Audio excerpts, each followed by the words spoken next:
So this is my lecture on writing in visual form. And what I mean by visual form is using words and pictures together to tell a story. Because for me as a writer, it's often a question of not what do I want to say, but how can I best express it? And obviously language is a powerful tool that we have at our disposal for expression, but I'd like to open your eyes to the resources that we as writers also have in the world of visuals, in pictures and illustration and even in layout design, because the visual arsenal is a powerful tool too and can help in expression. It can help take that nebulous network inside our minds of thoughts and ideas and emotions and connections and help translate that onto a page in a coherent way that our readers can understand and connect with. So I'd like to begin this lecture by actually considering the word story itself, because this is a word that has two pretty different meanings, right? On the one hand, a story is a narrative, it's a tale, it's an account. And on the other hand, it's a floor of a building, right? First story, second story. So, pop quiz for you. How are these two different stories related to each other? What do they have to do with one another? And the sub-question is, what does this have to do with pictures? Well, here's a hint. This is a scene from the Bayeux Tapestry.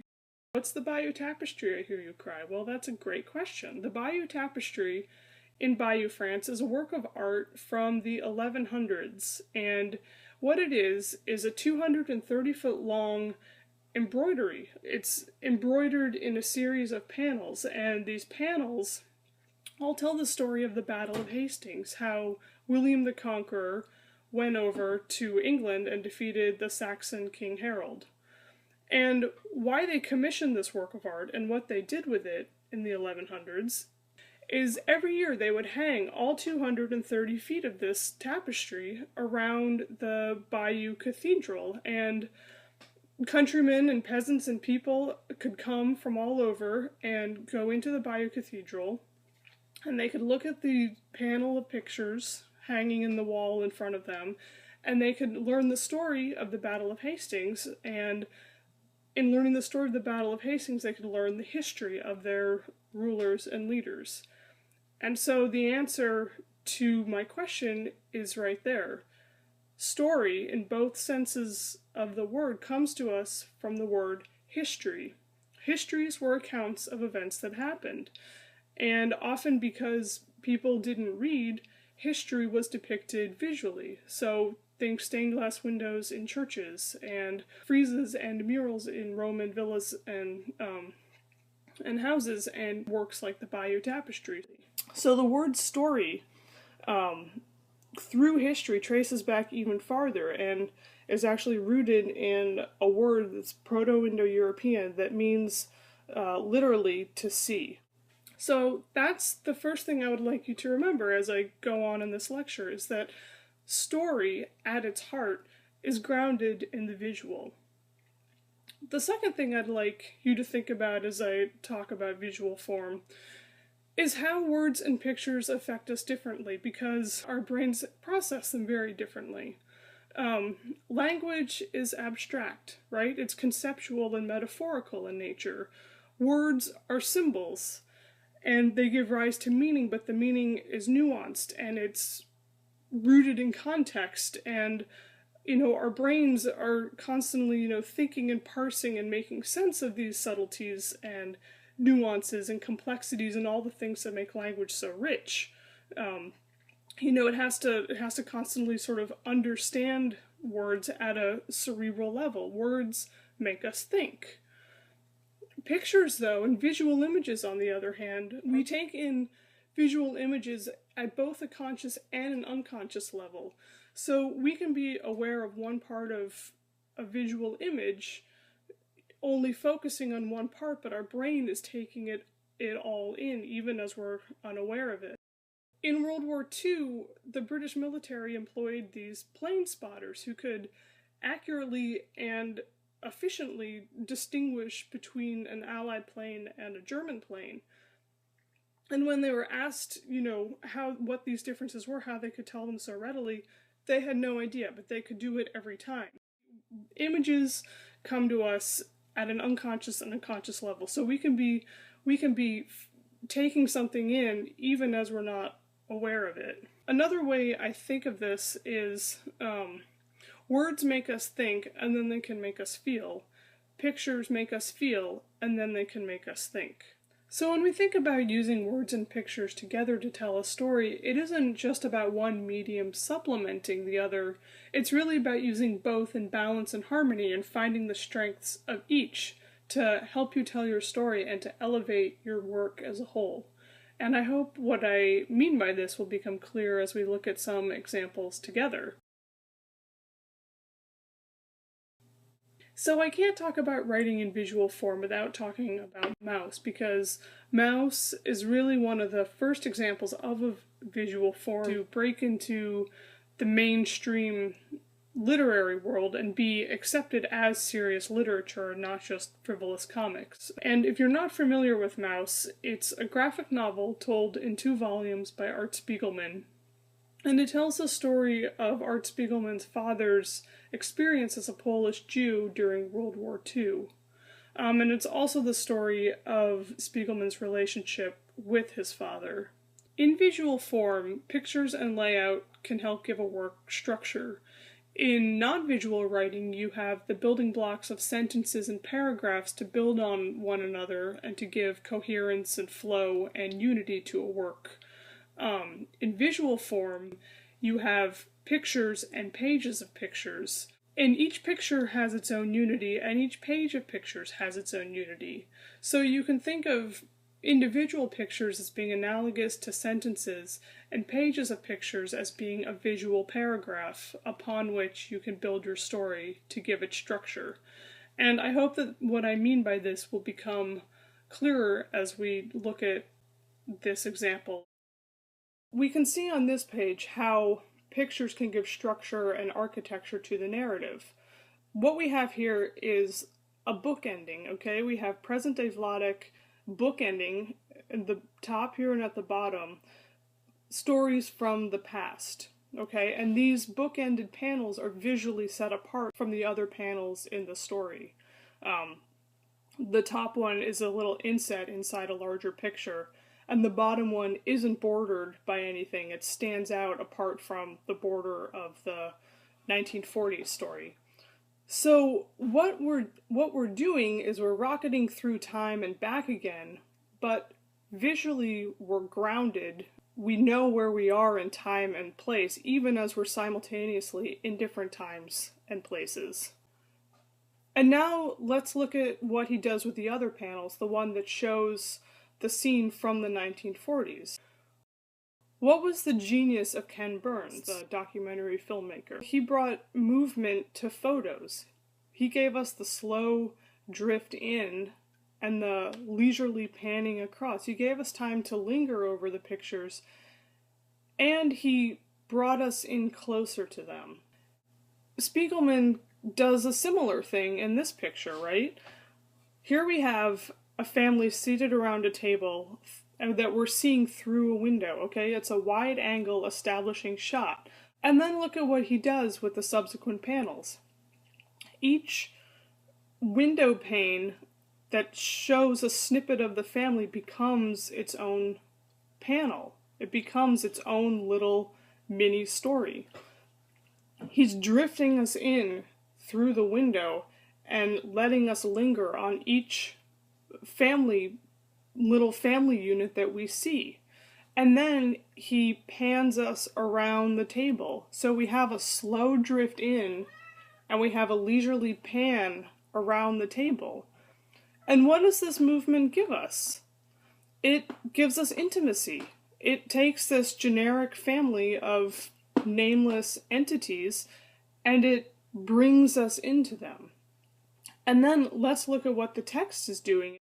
The text is naming each one of them, okay? The text is giving the pictures identity and individuality. So the pictures and the text are working together to bring us in and draw us into these characters, give us intimacy and let us learn who they are.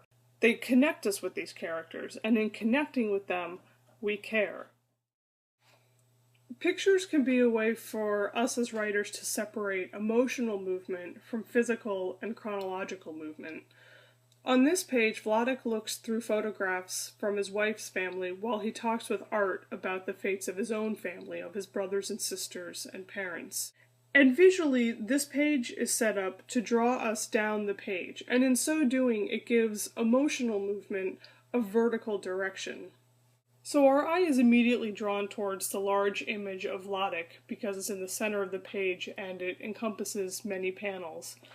And as we move down that image of him, the emotional intensity becomes greater and greater. We see that his body language, he's hunched and he's sad and we're empathizing. Then we move down to the photograph. And that photograph is echoed by the photographs at the bottom of the page, which are from his wife's family. We can identify his son in the corner over here, the one in the overalls. The photographs at the bottom of his feet also echo all the piles of bodies and all the dead and the perished that we've seen earlier at the death camps where Vladek was. And so that loss, which had been nameless and too vast to contemplate, now is associated with identity. And so the intensity and the stakes of that vast landscape is now been individualized. And so the emotional movement has gotten greater. The text, meanwhile, recounts the story in a lateral way, in a horizontal way, chronologically through time. We think of time as having lateral movement, forward to the future, back towards the past. So he's moving through time, recounting the fates of his family members, until at the end, words and the pictures have come together to a place of photographs and memories, and to a place of connection. In talking about his family, Spiegelman at the end literally brings his family to you in giving you the photograph that his father has been holding, and in so doing connects us, the readers, to those photographs, to those stories, to those memories, and also to that loss.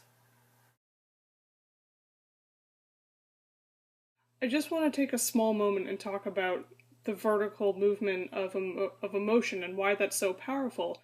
When we see emotional representation moving in a vertical direction, that reflects how we intellectualize and conceptualize emotions that are sad, such as grief and pain and loss. Think about the phrases we have. Your heart sinks, your stomach drops, your blood drains.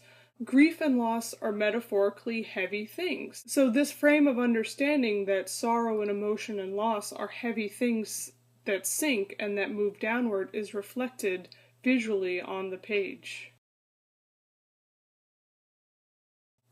Remember how we take images in. We take them in at a conscious and an unconscious level. So our brains are absorbing information even as our conscious minds might not yet be aware of it.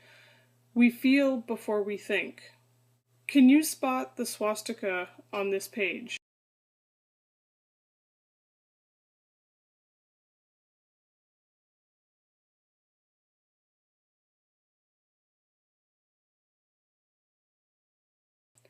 Every page has unity, and the unity of this page is made by the shadows and the spotlight that the drafting table lamp make on every panel, because these together combine to form a swastika that is the backdrop of the whole scene. It's a broken one and it's an imperfect one, but it is nevertheless present, and it's deliberate on Spiegelman's part. Well, the bodies are a pretty potent reminder of the history that he literally sits atop of.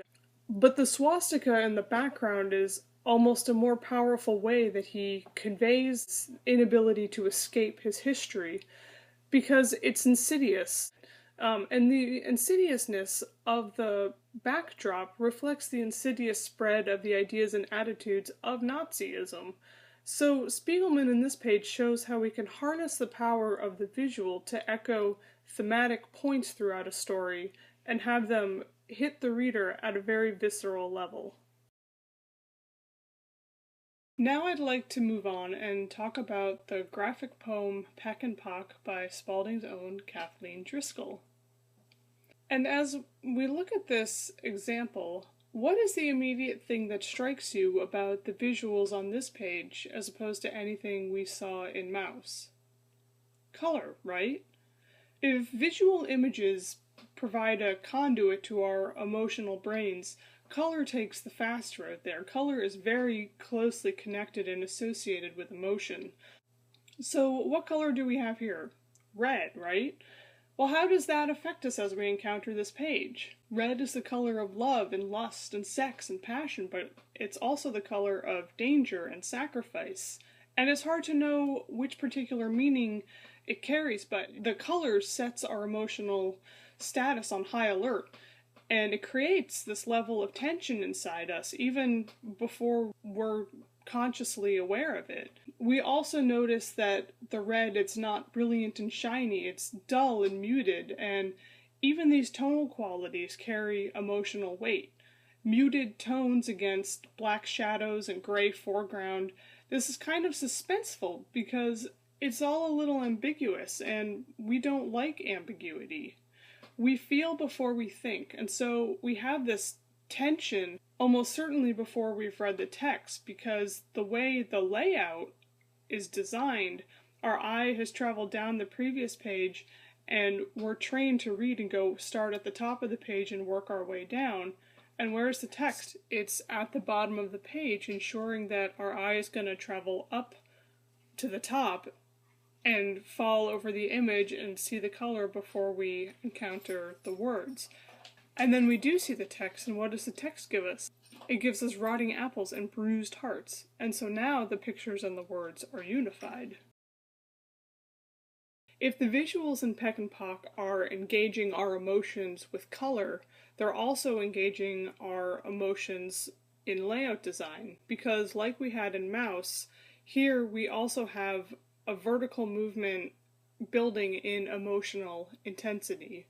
At the top of the page, we start out and we see sort of these amorphous blobs, and they're black and white. We can't really quite parse them out until, as we move down the page, by the time we land on the apple, we see that it's an apple. It's a clear, concrete image, and it has a bite taken out of it. It's an abandoned apple, and the bite is heart-shaped, which now is unified with the text that we're reading, and so we have color and unity and concrete images building as we have moved from the top of the page towards the money shot of the apple right next to the text. We have the visuals working to draw us in emotionally by moving us from the abstract towards the concrete, from the amorphous blobs towards the apple, just as we have the verse of the poem doing the opposite. It's drawing us in emotionally by moving us from the concrete towards the metaphorical, from swollen current and rotting apples to a bruised heart. In drawing our imaginations from the concrete to the abstract, Kathleen is drawing us in. We can easily understand the idea of an apple bobbing down a current, but ultimately the emotional payoff comes when we can connect those concrete ideas at an emotional level to the idea of bruised hearts, to the idea of families. Words come in through our minds. They make us think, and we find understanding and meaning in them. And finding meaning, we make connections. And making connections, we care. So in connecting concrete apples to bruised hearts, Kathleen first makes us think, and then she makes us feel. By the time we're at the bottom of the page, the emotional movement from the words and the emotional movement from the pictures have moved and come together at a place of greatest emotional intensity. I want to show you one more page from this poem. It's a little farther along. And again, you'll notice the color red. Color is not abundant in the illustrations, but red is one of the color that accents the pictures throughout. And on this page, the red is a brilliant red, and this lends a kind of tragic quality to it, because red is the color of lust and love, and it's also the color of blood. So this tension between love and tragedy is played out here against each other through the words and through the text. A woman lies in the road, and we read she'd come across the road to fetch her mail, and in her mail a valentine. And the valentines are the brilliant red letters that fly throughout. I also want to look at how the illustrations give motion and flow to the page. In the top panel, we have a solitary shoe, and that moves into two shoes, creating an arc of motion within the shoes, like the shoes flying off her feet. And as we follow the shoes down, the arc falls into the arc of the red envelopes. And over on the side, the trajectory of the envelopes matches up with the curve of the canoe at the top of that apple scene, and the arc of the apples bobbing in their stream match up with the arc of the red envelopes. This mirrors the text, where we have all these connections throughout being made. So the visuals here play a similar role to the last example in Mouse. In their unity as a whole on the page, these pictures are helping to echo thematic points made throughout the poem. The final example I want to look at is a short story from Jennifer Egan's novel, A Visit from the Goon Squad. And this is a short story told all in PowerPoint slides, so it's not using illustrations per se so much as achieving a visual story through layout design and simple geometric schematics. So I don't know if you have had the privilege of hearing Jody Listberger's lecture on seen versus unseen. Basically, seen, you can think about seen or scene as what's above the surface. That's usually the action, the dialogue, the plot, things like that. And the unseen, which is also sometimes called interiority, is what lies below the surface. And generally, the deeper you go into the unseen, the more emotional weight it carries. So here what we have is a graphic depiction of how the seen and the unseen play against each other. On the outside, which is the scene, there are all these snippets of action and dialogue going on around. As Allie, who's the protagonist, her mind is on the sensory observations of the world around her. So visually on this page, we are pulled from the seen world into the unseen world, which itself is smaller and denser. Think about circles. You know, the center is the focus. You think the gravitational center is in the middle of the circle. And so visually we're pulled from the lighter seen world towards an emotional, weighted, unseen world. And then there's an extra interesting thing that happens. There's an arrow in the middle of the circle that goes around. And so the question is, what does this arrow do? I think it does two things. It implies, firstly, that the internal thoughts are sort of circular in nature, that they come back to themselves. She starts with an observation of heat coming up through the earth, and that leads to a series of thoughts that return to heat coming up from the earth. So there's kind of the circularity of internal thoughts as your mind is going. Here's the more interesting thing that I think it does. I think it suggests that all of these sections of unseen and interiority and internal thoughts don't necessarily align with any of the external scene snippet. It's almost like this arrow is showing that the unseen world is a wheel that can be spun, and it doesn't matter in which orientation it lands. So there's an ambiguity to the order of how this scene reads, of how this page reads. There's a strange absence of narrative sequence or thrust on this page, because we're not entirely sure where it might begin or how the progression and sequencing of these snippets align. And that's kind of unsettling at first, until we realize that maybe in the end it doesn't actually matter that much. Because what we have are snippets of action and dialogue and observations that don't portray a scene as a sequence, they tell a scene as a kind of collage. And when you think about it, what is narration? It's sort of a bunch of data points that you think are meaningful that are plucked out of this morass of extraneous information. So what Egan does in telling the story as a series of collages is depict spatially information that we might otherwise show chronologically. There is a chronological sequence to the story, but within each slide, the visual focus is on the relationships rather than on a traditionally linear narrative. Here's another example.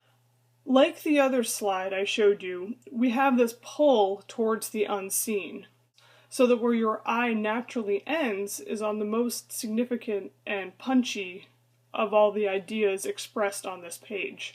Graphically, we are in the most intimate spot, the most protected corner of the page. We're inside all of the nesting boxes.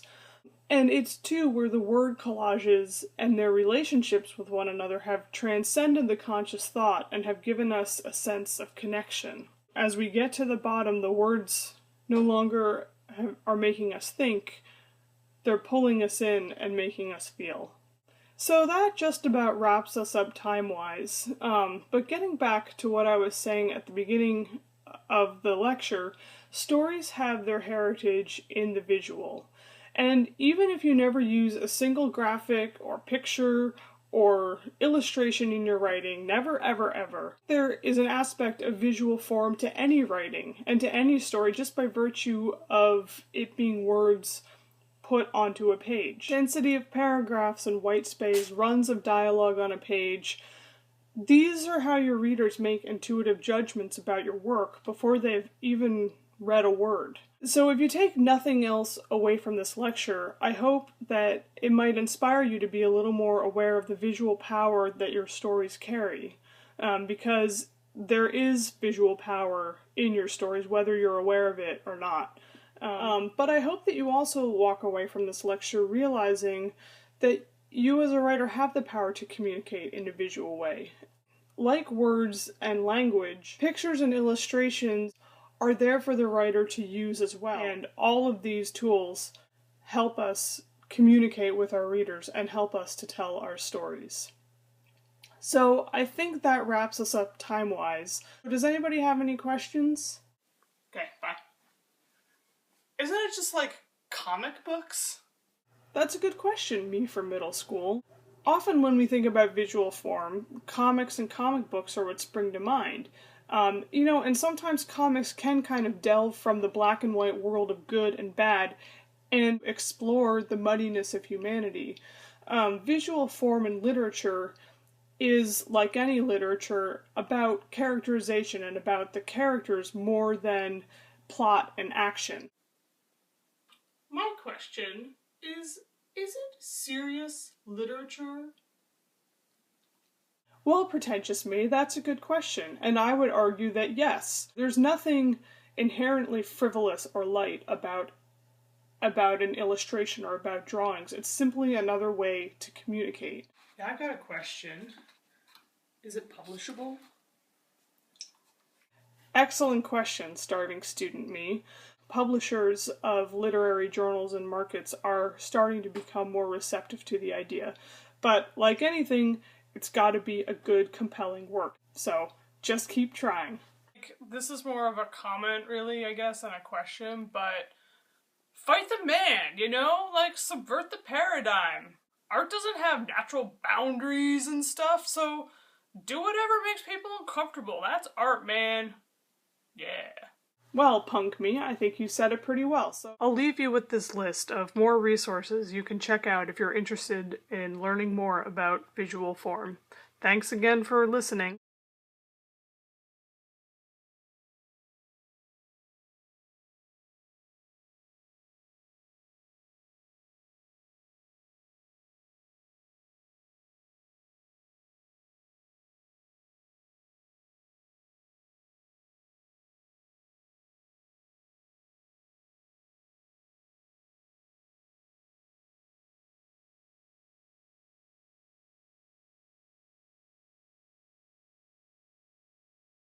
This is Liza Mattison signing off. And remember, if you can't love yourself, how the hell are you gonna love somebody else? Can I get an amen?